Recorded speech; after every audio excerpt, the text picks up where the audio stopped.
Veremos agora o artigo 130, parágrafo 1º. Diz esse parágrafo: se a intenção do agente transmitir a moléstia.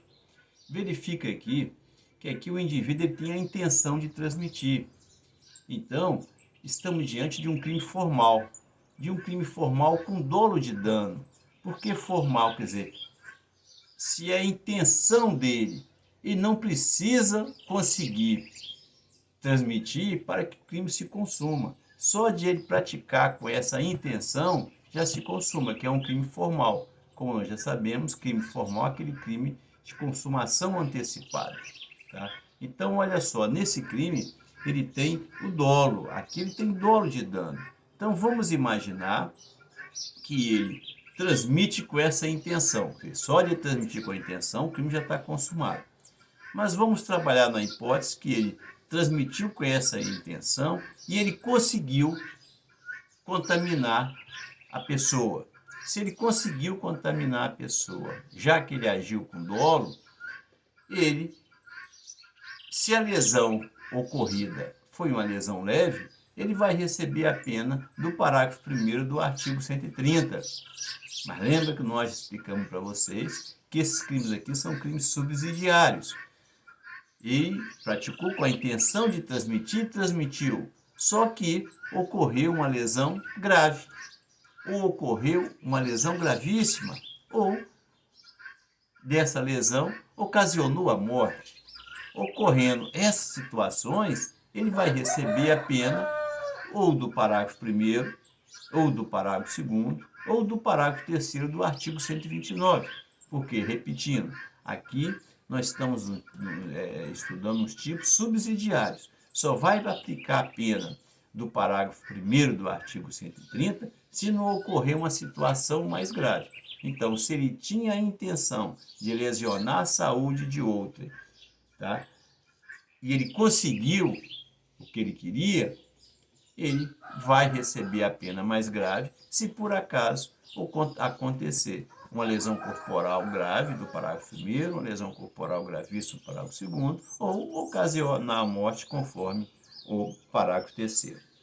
Repara que o parágrafo 2º diz: somente se procede mediante representação. Isso é uma situação que nós já explicamos para vocês. Quando o artigo diz somente se procede mediante representação, está dizendo que se trata de uma ação penal pública condicionada à representação. Quer dizer, se o sujeito que foi o sujeito passivo aqui, a pessoa que foi lesionada, ele vai o quê? Ele vai procurar, desde que seja o parágrafo 1º, né? Desde que seja o parágrafo 1º. Ele vai na delegacia e vai representar, vai dizer, eu quero processar essa pessoa. É claro, se ocorrer uma situação mais grave, ele transmitiu uma moléstia que levou a pessoa à morte, aí não, aí é pública e incondicionada. Vai depender de representação se ocorrer a situação do parágrafo 1º. Veremos agora a classificação. Trata-se de crime de forma vinculada. Deve ser praticada através de relações sexuais, como eu disse para vocês. É um crime de forma vinculada. É um crime próprio. Quer dizer, demanda a qualidade do sujeito ativo. Quer dizer, só pode cometer esse crime a pessoa que está contaminada. É de mera conduta, o que está no caput. O que é um crime de mera conduta? É aquele que o legislador simplesmente descreve uma conduta. Não faz referência a resultado. É o que ocorre no caput. Então, é um crime de mera conduta. Já o parágrafo 1º já é um crime formal, porque diz transmitir com... ele tem a intenção de transmitir a moléstia, quer dizer, ele não precisa transmitir. Então, por isso que é um crime formal. É aquele crime que o legislador descreve a conduta, prevê o resultado. E o crime se consuma mesmo que não ocorra o resultado. Lembra que eu disse para vocês aqui.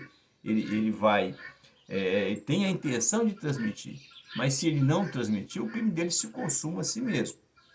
Se vier a transmitir, o que houve foi um exaurimento. É de perigo abstrato. consuma simplesmente com a prática do ato. Não tem que se provar nada, como é o perigo concreto. É um crime instantâneo, consuma de forma imediata, não se prolonga no tempo. É um crime unissubjetivo. Quer dizer, o que é um crime unissubjetivo? É aquele que só pode ser praticado por uma pessoa. Repara que nesse crime aqui, ele até admite o concurso de pessoas, mas desde que seja a figura do partícipe. Este crime, que é o crime de mão própria, não admite coautoria, admite sim participação. E é um crime plurissubsistente. Crime plurissubsistente é aquele crime que admite tentativa, porque é praticado por mais de que um ato. Na próxima aula, veremos o artigo 131.